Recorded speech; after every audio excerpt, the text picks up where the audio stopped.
Hey guys and welcome back to my YouTube channel. My name is Ishansh Awasthi and यार hope करता हूँ सारे ही अच्छे होंगे। तो गाइस आज हम लोग पार्ट बी डिस्कस करने वाले हैं, colonialism and the rural areas. तो मैं फिर से आपको एक बार बता दूं कि हमारे इस चैप्टर का नाम पहले colonialism and the countryside था, but for 2020 and 21 and further going students इसका नाम चेंज कर दिया गया है। सो गाइज मैंने आपको पार्ट ए में इस चैप्टर के बिगिनिंग बता दी थी और रिमेनिंग पार्ट्स हम लोग पार्ट बी में डिस्कस करने वाले हैं। सो गाइज जो पहले के पार्ट्स बचे थे वो हम कवर करते हैं इस वीडियो में, और इस वीडियो के एंड में कुछ इंपॉर्टेंट क्वेश्चंस भी दूंगा जो कि बोर्ड्स में मोस्ट फ्रिक्वेंटली पूछे जाते हैं। So stay tune till the end and from there you will get the idea कि बोर्ड्स में कैसे क्वेश्चंस पूछे जाएंगे और आपको चैप्टर भी थॉरोली समझ में आ जाएगा।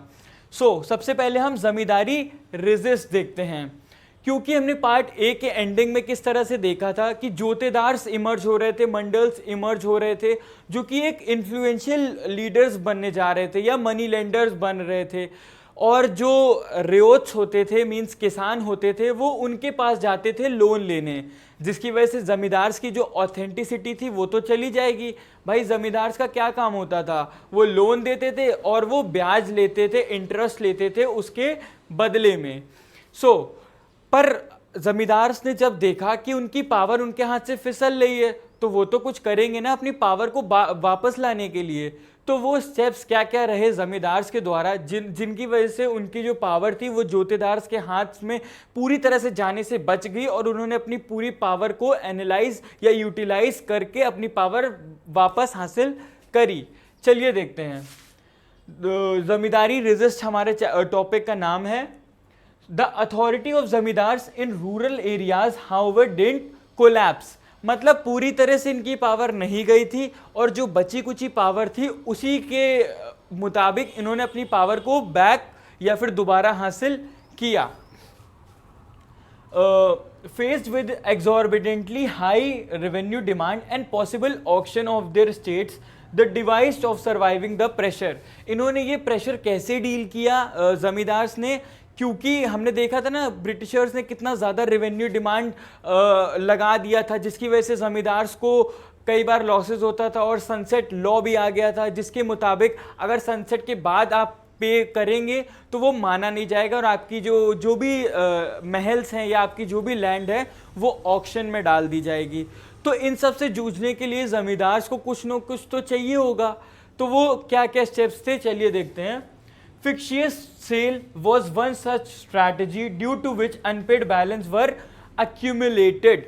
Means unpaid balances कई बार रोज हमने बताया ना कि जानबूझ के ही वो पे नहीं करते थे ताकि जो जमींदार से उनकी लैंड उनके हाथ से चली जाए, और कई बार वो लोग ये उनके कहने पे करते थे, किनके, मंडल्स के कहने पे करते थे ताकि वो लोग ज़्यादा इन्फ्लुएंशियल बन जाए, क्योंकि वो लोग रूरल एरियाज़ में ही रहते थे और जो ज़मींदार से उनकी पावर चली जाए जो कि अर्बन एरियाज़ में रहते थे।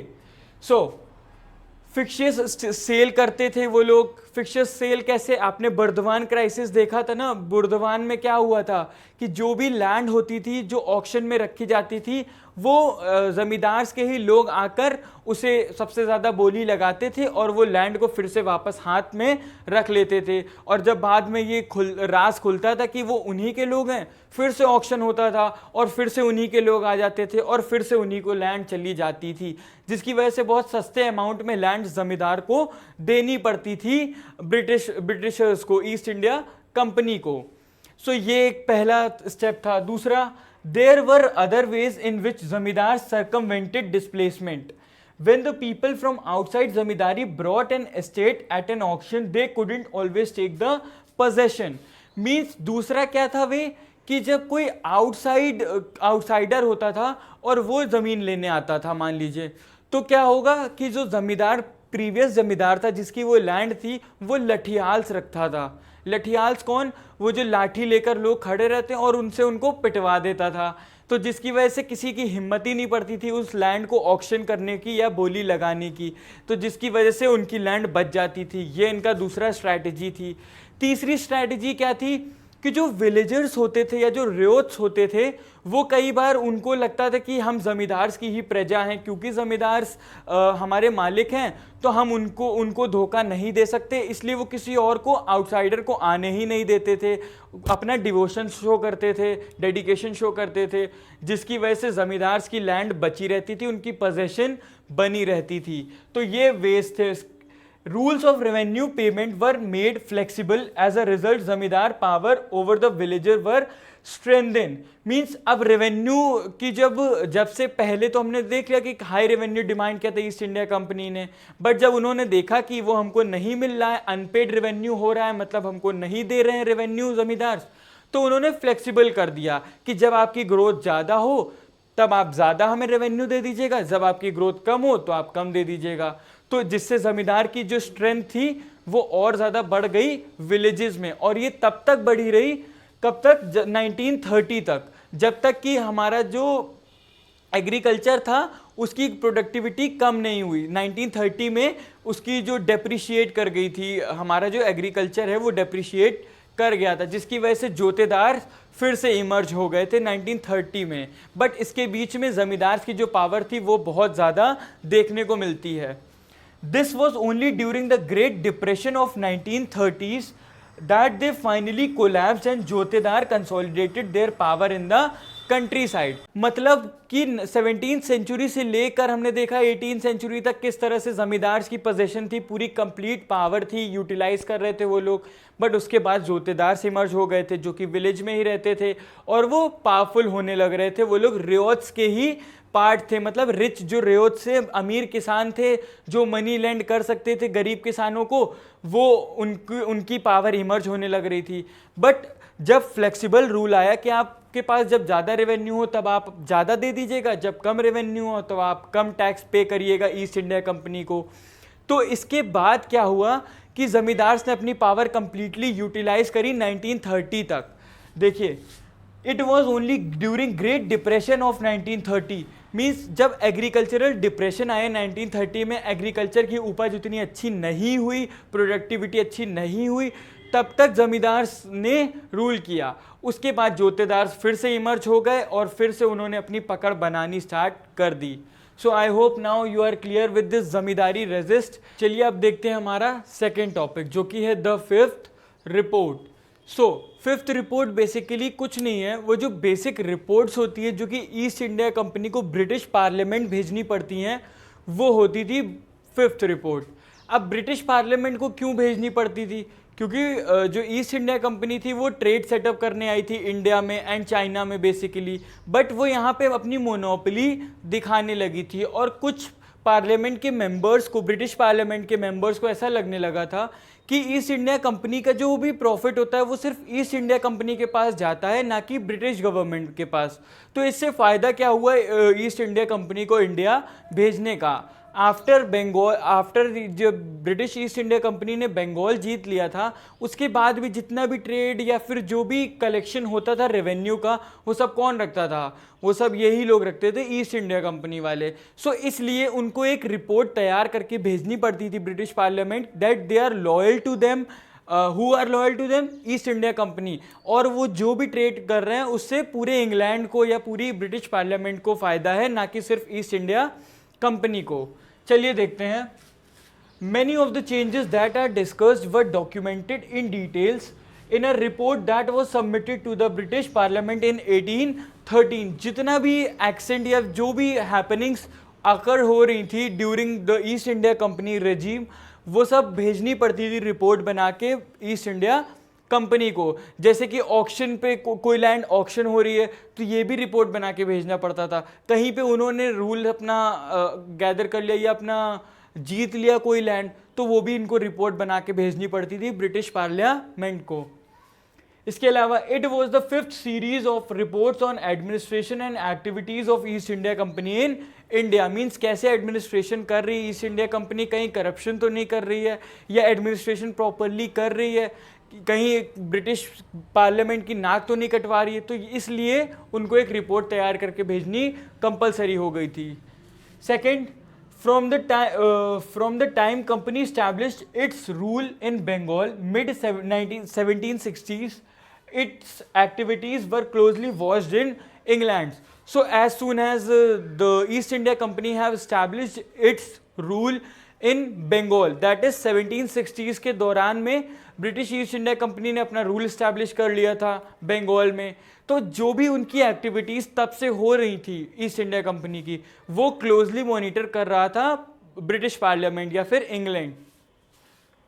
इसके अलावा the fifth report was one such report mandatory for East India Company to present before British Parliament. तो फिफ्थ रिपोर्ट एक वन ऑफ दोज रिपोर्ट्स थी जो कि मैंडेटरी थी ब्रिटिश पार्लियामेंट को भेजना by East India Company. Last देखेंगे, researchers have carefully examined the archives of various Bengal zamindars and the local records of history to route about the colonial rule in Bengal. Means जितने भी जमींदारी crisis हो रही थी, जो भी जमींदार्स की लैंड एक्वायर करी जा रही थी बाय ईस्ट इंडिया कंपनी, या जो भी एडमिनिस्ट्रेशन हो रहा था, वो क्लियरली मेंशन होता था उस रिपोर्ट में, और उस रिपोर्ट को एज अ रिकॉर्ड रखा जाता था। हम उन्हीं रिपोर्ट से आज जान पाते हैं कि बंगाल में जब ब्रिटिशर्स थे तो क्या लीगैलिटी थी, कैसे लॉ प्रोसीजर्स होते थे, और कैसे उन्होंने लैंड्स एक्वायर करी थी ब्रिटिश ईस्ट इंडिया कंपनी ने। सो ये सब हमको रिपोर्ट्स ही बताती हैं, जैसा कि फिफ्थ रिपोर्ट ने बताया और ब्रिटिश पार्लियामेंट को भेजा बाय ईस्ट इंडिया कंपनी। सो ये थी हमारी फिफ्थ रिपोर्ट। अब हम हमारा नेक्स्ट टॉपिक देखेंगे जो कि है द होए एंड द प्लग। सो होए एंड प्लग का क्या मतलब होता है? ये दोनों ही इक्विपमेंट्स होते हैं जो कि एग्रीकल्चरल पर्पसेस के लिए यूज़ किए जाते हैं। अगर आपको याद हो तो हमने हिस्ट्री के इनिशियल फर्स्ट बुक में देखा था होई एंड प्लग एग्रीकल्चर, मीन्स जिसमें खुरपी से एग्रीकल्चर किया जाता है, लैंड को में गड्ढा करके उसकी फर्टिलिटी मेंटेन करी जाती है। सो चलिए इसमें हम इसका फर्स्ट सब टॉपिक देखेंगे, in the hills of Rajmahal. Rajmahal hills की क्या थी? यहाँ पे फर्टिलिटी बहुत कम थी या फिर ज़्यादा अमाउंट में फर्टाइल लैंड्स नहीं थी due to its geographical location obviously. So देखते हैं, in the early 19th century Buchanan travelled through the Rajmahal hills. अब ये बुकानन कौन है? ये फ्रैंकोइस बुकानन ये ब्रिटिश ईस्ट इंडिया कंपनी के एक सर्जन है, मीन्स ये डॉक्टर हैं, बट आफ्टर बीइंग रिक्वेस्टेड, इनको रिक्वेस्ट किया गया, सो इन्होंने एक अकाउंट लिखा राजमहल हिल्स पर, जिसमें इन्होंने राजमहल हिल्स जब गए तो इन्होंने वहाँ के लोगों का डिफरेंट एटीट्यूड पाया। वो लोग बहुत ज़्यादा फ्रेंडली नेचर के नहीं थे, या वो उनको भगाने की कोशिश करते थे। जो भी आता था ट्रैवलर्स को अच्छे से डील नहीं करते थे। क्यों? क्योंकि वो जो लोग होते थे वो पहाड़ियाज होते थे, पहाड़ पे रहते थे, वहाँ पे स्कैरसिटी होती है। स्कैरसिटी मीन्स हर चीज़ की कमी होती है, जिसकी वजह से वो जो भी ट्रैवलर्स आते हैं उनको वो लोग लूट लेते थे या उनसे सामान ले लेते थे।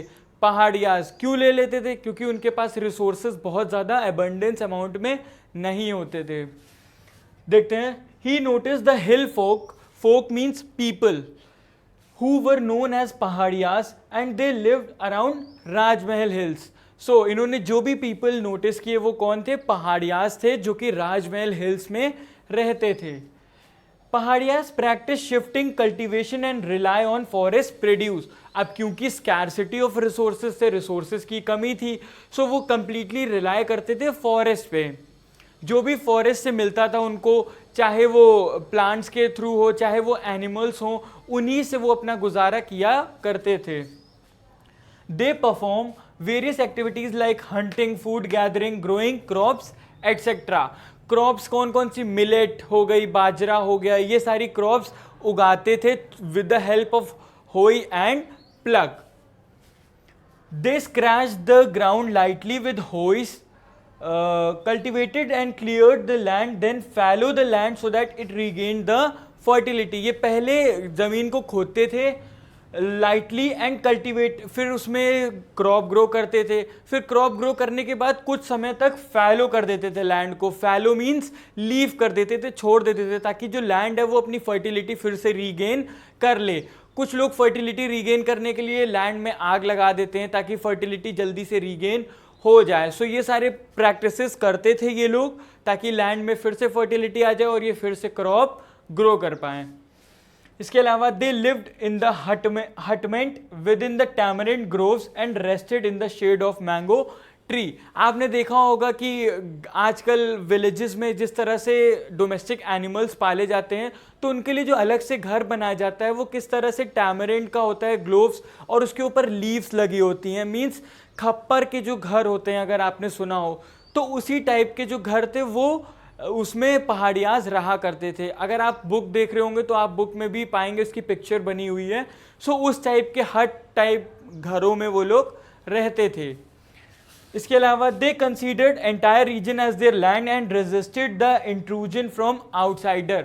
जितनी भी राजमहल एरिया के अराउंड जो लैंड थी, चाहे वो प्लेन हो चाहे वो माउंटेन्स हो, वो उसको अपनी ही लैंड समझते थे और वो रेजिस्ट करते थे। मींस आने नहीं देते थे किसी आउटसाइडर को, या किसी की दखल अंदाजी नहीं मान सकते थे या नहीं पसंद करते थे।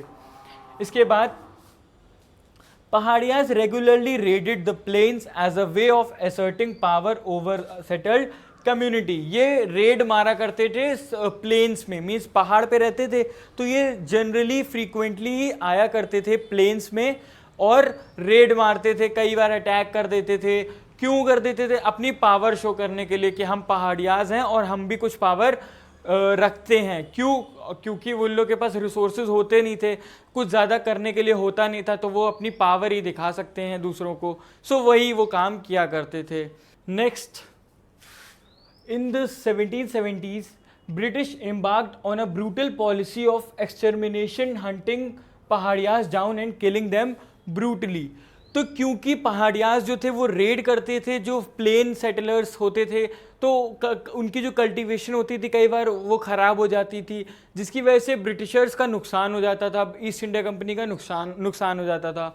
तो उन्होंने उनसे पहाड़ियाज से बात करने की कोशिश करी कि आप रेड करना बंद करिए और क्या कहते हैं, हमें कोऑपरेट करिए। बट पहाड़ियाज ऐसा नहीं माने। क्यों? तो प्लेन सेटलर्स होते थे, means people just like us, जो प्लेन पे रहते हैं, वो लोग पहाड़ियाज का जो एकोमोडेशन है उसको कहीं ना कहीं हर्ट करते थे, यानी हानि पहुंचाते थे। कैसे? अब पहाड़ियाज का बेसिकली लाइवलीहुड किससे चलता था? फॉरेस्ट से चलता था। बट जो प्लेन लोग होते थे, वो जो प्लेन्स पे रहते थे, वो फॉरेस्ट को डिफॉरेस्ट कर देते थे, डिफॉरेस्टेशन कर देते थे, और वो एनिमल हंटिंग भी करते थे, जिसकी वजह से जो एकोमोडेशन होता था पहाड़ियाज का वो खराब हो रहा था। तो इसकी वजह से दोनों में कन्फ्लिक्ट अराइज हुआ और ब्रिटिशर्स ने एक नई पॉलिसी लाए, जिसके तहत in 1770s British embarked on a brutal policy of extermination, hunting down Paharias and killing them brutally. जिसकी वजह से पहाड़ियाज को नीचे हंट डाउन किया, कुछ ना कुछ लालच दे के नीचे बुलाया और उनको मारने लगे ब्रूटली, बहुत खराब तरह से। फिर then by 1780s Augustus Cleveland the collector of Bhagalpur proposed a policy of pacification in which Paharia chiefs were granted annual allowances and made them responsible for their men। उसके बाद जो भागलपुर के कलेक्टर थे ऑगस्टस क्लीवलैंड, उन्होंने एक पैसिफिकेशन की पॉलिसी लाए, सब कुछ नॉर्मल बैक करने की पॉलिसी लाए, जिसके तहत क्या उन्होंने हर साल नॉर्मल अलाउंसेस देना स्टार्ट कर दिया पहाड़ियाज के जो हेड थे, और उन्होंने उन्हीं को रिस्पॉन्सिबल कर दिया कि आपका कोई मैन होगा वो नीचे नहीं आ सकता है, वो वहीं पे रहेगा, हम आपको अलाउंसेस देंगे, जो आपका सर्वाइवल के लिए नेसेसरी है वो हम आपको देंगे, बट आप नीचे नहीं आएंगे। तो बहुत सारे पहाड़ियाज के जो किंग थे उन्होंने ये बात नहीं मानी या अलाउंसेस को लेने से मना कर दिया, और जिन्होंने लिया उनके जो भी प्रजाजन थे उन्होंने उनको छोड़ दिया। मीन्स उनको ये अच्छा नहीं लगा कि आप अलाउंसेस ले रहे हैं अपने ही दुश्मन से। इसके अलावा देखते हैं, as a pacification campaign continued the Paharias withdrew deep into mountain insulating them from hostile forces. अब आपने देखा किस तरह से हॉस्टिलिटी दिखाई ब्रिटिश फोर्सेस ने, उनको ब्रूटली मर्डर किया उनका। तो वो लोग डीप डाउन चले गए माउंटेन्स में, माउंटेन में और ज़्यादा डीप चले गए, और उनका डीप जाने का एक ये भी रीज़न था क्योंकि जो नीचे लोअर माउंटेन्स थे उसमें सांथाल्स ने कब्जा करके रखा हुआ था। वो वहाँ का टिम्बर और जो भी क्रॉप्स थी उसको यूटिलाइज करते थे और वहीं डाउन द माउंटेन रहा करते थे, जिसकी वजह से पहाड़ियाज को और ज़्यादा डीप माउंटेन में जाना पड़ा। Since lower hills were taken over by Santhals, Paharias rended deep into the Rajmahal hills, और उनको डीप राजमहल हिल्स जाना पड़ा। ये थी राजमहल हिल्स की स्टोरी। अब हम देखेंगे next point, the Santhals pioneer settlers. So Santhals कौन थे, ये मैंने भी बताया कि ये लोग पहाड़ियास की तरह ही थे, बट ये नीचे सेटल करते थे, मीन्स राजमहल हिल्स में ही नीचे के पार्ट में। तो चलिए देखते हैं। At the end of 1810 Buchanan, ये बुकानन लिखा है, शायद लाइट की वजह से आपको दिखे ना। सो बुकानन क्रॉस्ड गुंजुरिया पहाड़ which was the part of Rajmahal hills. So Buchanan ने ट्रैवल किया जब, तो राजमहल हिल्स से जब वो ट्रैवल कर रहे थे, इन्होंने क्या देखा, गुंजुरिया पहाड़, और वहाँ पे इनको सांथाल्स लोग दिखे। वहाँ पे कल्टीवेशन बहुत अच्छा हो रहा था, सब कुछ बहुत अच्छे से सेटल्ड था, वेल मैनर्ड था। तो ये बहुत ज़्यादा एस्टॉनिश हुए कि ऊपर राजमहल हिल्स के जहाँ पहाड़ियाज रहते हैं वहाँ पे कुछ नहीं है, कुछ एक्सप्लोर करने को नहीं है, या फिर स्कैरसिटी है हर चीज़ की, पर नीचे सब कुछ प्रॉस्पेरस है। ऐसा क्यों? As Paharias refused to cut the forest, Santhal had begun to come in Bengal and hired by zamindars in the British invited them to settle on the jungle Mahal. So क्योंकि पहाड़ियाज ने forest को cut करने से मना कर दिया था, तो एज अ सब्सटीट्यूट सांथाल्स को बुलाया गया बंगाल में बाय जमींदार्स, और जमींदार्स के ने क्या किया, उनको पेड़ काटने को कहा, उनको क्रॉप ग्रो करने को कहा, और ये सब काम सांथाल्स ने बहुत अच्छे से और इजीली अडॉप्ट कर लिया। And at the same time जो कॉलोनियल रूल था या फिर जो ब्रिटिश ईस्ट इंडिया कंपनी थी, उन्होंने उनको बुलाया टू सेटल ऑन जंगल महल, जो कि राजमहल हिल्स का डाउन पार्ट था। इसके बाद Santhals appeared to be an ideal settler, clearing forest and ploughing the land with vigour. Means ये बहुत आइडियल सेटलर्स थे, बहुत इजीली वो लोग सेटल हो गए यहाँ पे आके राजमहल हिल्स में, और वो जो काम उनको बताया जाता था वो बहुत अच्छे से करते थे। The Santhals population grew rapidly from 40 villages to more than 1473 villages come up in 1851 and population from 3000 to 82,000। So इनकी पॉपुलेशन आप देख रहे हैं कितनी जल्दी इन्होंने अपनी पॉपुलेशन की ग्रोथ करी। इसके अलावा इन्होंने अपने विलेजेस, इनके पास 40 थे, उसको कितना जल्दी ग्रो करके 1473 विलेजेस को एक्वायर कर लिया। और जब इन्होंने इतना सब कुछ एक्वायर कर लिया तो इनको लगा अब तो हमारी पॉपुलेशन भी बहुत ज़्यादा है, हमारे पास विलेजेस भी हैं, तो अब ये टाइम है रेबेल करने का, जो कॉलोनियल स्टेट्स हैं उनसे दगाबाजी करने का। तो इन्होंने वही किया और इन्होंने जंग छेड़ दी। किसके खिलाफ? जिन्होंने इनको बुलाया था, जमींदार्स, मनी लेंडर्स और कॉलोनियल स्टेट्स। क्योंकि ताकि ये अपने लिए और अच्छा स्टेट बना पाएँ और अपने लिए अपनी एक अच्छी लाइफ या हेल्दी स्टैंडर्ड ऑफ लिविंग दे पाएँ अपने आप को। सो इसको मद्देनज़र रखते हुए ब्रिटिशर्स ने क्या किया, इनको एक सेपरेट सिटी ग्रांट कर दी जहाँ पे ये अपने खुद के लॉज बना के रह पाएँ। तो ये थी स्टोरी सांथाल्स की। आई होप आपको समझ में आया होगा। So now moving towards the last topic for today's video, and this chapter is the account of Buchanan। Means हमें जितनी भी हिस्ट्री के बारे में पता चलता है, राजमहल हिल्स के बारे में पता चलता है, 16 to 19th सेंचुरी में क्या क्या ऑकरेंस हुई थी उसके बारे में पता चलता है, सांथाल्स के बारे में पता चलता है, पहाड़ियास के बारे में पता चलता है। ये हमें किसके थ्रू पता चलता है? ये हमें बुकानन या फ्रैंकोइस बुकानन के अकाउंट के द्वारा ही पता चलता है। सो उनके अकाउंट्स में उन्होंने क्या स्ट्रैटेजी अपनाई, कैसे उन्होंने राइटिंग स्ट्रैटा बनाया, स्ट्रैटेजी बनाई, उसके बारे में हम बात करेंगे इस टॉपिक में। चलिए स्टार्ट करते हैं। The accounts of Buchanan. Since Buchanan was an employ to East India company, his writings was influenced by Britishers. तो चूंकि मैंने आपको बताया ये एज अ सर्जन वर्क करते थे, मेडिकल सर्जन थे ये ब्रिटिश ईस्ट इंडिया कंपनी के, but after being requested he also started writing accounts, और ये ट्रैवल करने लगे across the subcontinent of across the state of Bengal. और ये बंगाल, क्योंकि बंगाल में ईस्ट इंडिया कंपनी पहले सेटअप हुई थी, वहाँ पे उसने विक्ट्री अचीव करी थी, रूल इस्टेब्लिश किया था, तो वहाँ पे फ्रैंकोइस इनको भेजा गया बुकानन को, और वहाँ के एटमॉस्फेयर के बारे में, वहाँ के सोशल स्ट्रैटा के बारे में, वहाँ की लैंड माइंस, कोल्स, इन सब मतलब एनर्जीज के बारे में पता करने को बोला गया और उसके बारे में राइटिंग लिखने को बोली गई। क्योंकि 5th रिपोर्ट में ऐसा ब्रिटिश पार्लियामेंट की तरफ से रूल आया था कि ईस्ट इंडिया कंपनी को जो भी डेवलपमेंट्स हो रहे हैं वो भेजने पड़ते थे ब्रिटिश पार्लियामेंट। तो ये अकाउंट्स बनाना बहुत ज़रूरी था, जो काम हमारे फ्रैंकोइस बुकानन कर रहे थे। चलिए देखते हैं second point. Buchanan had specific instruction about what he had to look for and what he had to record. अब सब कुछ जो इनको एस्टॉनिश कर रही थी चीज़ें, इन्होंने हर चीज़ नहीं लिखी, मतलब इन्होंने वही चीज़ें लिखी या नोट डाउन किया जो ब्रिटिश ईस्ट इंडिया कंपनी के फेवर में थी या उनको कुछ नॉलेज मिल जाएगी उस चीज़ से, वही चीज़ें इन्होंने अपनाई। और इनको इंस्ट्रक्शंस क्लियरली थे कि आपको इन इन चीज़ों के बारे में लिखना है, ये चीज़ें ऑब्जर्व करनी है, चाहे वो आप राजमहल हिल्स के बारे में लिख रहे हो चाहे प्लेन्स के बारे में लिख रहे हो। सो इनका कहीं ना कहीं कंप्लीटली रिलायबल सोर्स नहीं है। इसके अलावा Buchanan undoubtedly an extra ordinary observer, everywhere he went he observe the stone and rock and the different strata and layer of soil. तो ये इसमें कोई दो राय नहीं है कि ये बहुत अच्छे ऑब्जर्वर थे। क्यों? क्योंकि ये हर जगह जहाँ जाते थे वहाँ पे ये सॉइल और रॉक्स को भी ऑब्जर्व करते थे कि यहाँ की सॉइल कैसी, यहाँ की रॉक्स कैसी हैं। तो अगर सॉइल और रॉक फेवरेबल है तो यहाँ पे कौन सा प्लांट उगाना चाहिए। अगर आप कहीं जाते हैं तो आप ये सब चीज़ें ऑब्जर्व नहीं करेंगे, एक नॉर्मल इंसान नहीं करेगा, बट एक गुड ऑब्जर्वर करेगा। सो वही ये हमारे गुड ऑब्जर्वर थे। और ये सिर्फ ये नहीं बताते थे कि ये चीज़ सही है या ये सॉइल फेवरेबल है, ये भी बताते थे कि अगर फेवरेबल नहीं है तो इसकी जगह पे कौन सी क्रॉप होनी चाहिए। मींस आंसर सॉल्विंग भी, क्वेश्चन सॉल्विंग एप्टीट्यूड भी इनका था।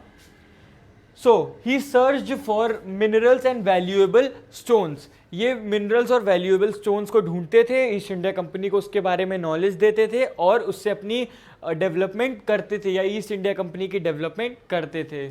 इसके अलावा when he wrote about the landscape, he often described not just what he saw, but also how it could be more productive, what crop should be grown, which tree should be cut, etc. जैसा मैंने बताया कि कैसे चीज़ें और ज़्यादा productive हो सकती हैं, ये भी ये बताते थे। क्वेश्चन सॉल्विंग थे, प्रॉब्लम सॉल्विंग इनका एप्टीट्यूड था कि अगर ये क्रॉप अच्छी नहीं है तो इसकी जगह पे खारिफ अच्छी नहीं है तो राबी यहाँ पे उगा सकते हैं, ये पेड़ सूख चुका है तो इसको काट के हम इसकी वुड यूज़ कर सकते हैं। सो ये इनका एप्टीट्यूड था फ्रैंकोइस बुकानन का। मीन्स बेसिकली हम इन्हीं के सोर्स पे रिलायबल हैं, बट कंप्लीट रिलायबल होना is not a good thing because he was an employee to British East India Company, so there would be some sort of favor regarding East India Company. So हमें ये बात भी समझनी चाहिए। इसी के साथ हमने आज का पूरा सिलेबस हमारा आज का पूरा चैप्टर कंप्लीट कर लिया है। सो अब हम आपके फेवरेट पार्ट की तरफ चलते हैं जो कि है क्वेश्चन आंसर्स का part. So here are some important questions which are most frequently asked in the board exams. First, give a brief accounts on Pahadiyas. Second, describe the problem of unpaid revenue by zamindars. So यहाँ पे ज़मींदार्स क्यों नहीं पे कर पाते थे British East India company को, ये बताना है। Third was what was sunset law basically, तो सनसेट लॉ के बारे में बताना है। ये बेसिकली 1 मार्क क्वेश्चन में आता है और बहुत ज़्यादा पूछा जाता है। सो ये आपको पता है, मैंने बता रखा है वीडियो में। Fourth, elucidate the fifth series of report और 5th report introduced by British Parliament. यहाँ पे ब्रिटिश पार्लियामेंट ने ईस्ट इंडिया कंपनी के लिए ये रिपोर्ट का लॉ निकाला था। सो ये आप कंफ्यूज मत होइएगा, मैंने आपको बता दिया है। इसके अलावा who were Santhals and describe their livelihood. And last, give a brief account on jotedars, और यहाँ पे मंडल भी हो सकता है जोतेदार्स की जगह पे। सो क्वेश्चन सेम है फिर भी। So these were some important questions. I hope आपको समझ में आए होंगे, आपको अच्छा लगा होगा हमारा video. So if you like my video, आपको पता है, give this video a big thumbs up and also don't forget to subscribe my channel. और अपने दोस्तों के साथ शेयर करो यार, ज़्यादा से ज़्यादा शेयर करो ताकि उनकी भी हेल्प होती रहे और मुझे भी मोटिवेशन मिले। So see you in the next video, till then stay tuned.